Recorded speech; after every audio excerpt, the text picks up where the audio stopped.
Nabino, oui, malamu na kati ya émission Nabino mokolo ya lelo. Na kati ya calendrier africain, tozali mokolo wa nkandu, batukumi bale na mwambe sanza ya liwa mobu mokama na tukumi satu. Oye ke ina kosukisa bongo pemi na biso ya sambu. Pe tozali bongo suna eleko ya kisiu. Oye ezali bongo eleko ya malili makasi pe ya ilanga. Na kati ya calendrier greco-romain, tozali bongo mokolo mwa mercredi 5 juin 2019.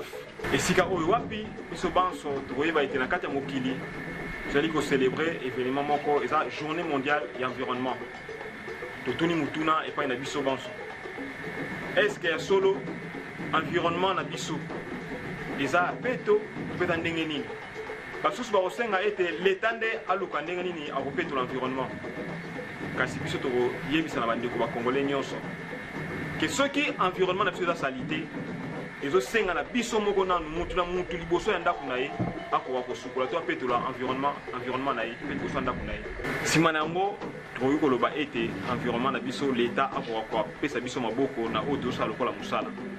Kasi lelo lokola ezali journée mondiale ya environnement tomoni ete bamai nyonso na Europe eza ya kobeba mais biso pai na biso ekomi patrimoine mondial oyo esengeli na biso tokobatela mpona mokili mobimba. Biso tomonaka ete fleuve Congo eza mai moko ya salite mais mpona mokili mobimba fleuve Congo eza eau douce.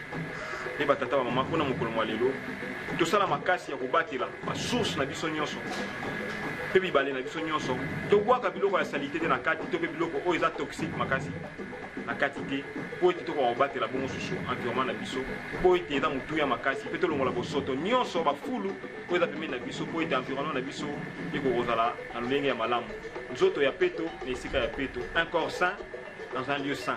Donc tosengi na biso nyonso tokoka bongo susu kopetola environnement na biso. Te mpona mokolo mwa lelo totombeli bongo susu mbotama elamu na babundi banso baza bisika na bisika na kati ya mokili baza kobunda po ete manaka oyo ekoka bongo susu kokomela bandeko nyonso po ete calendrier africain ekoka koyebana na kati ya mokili.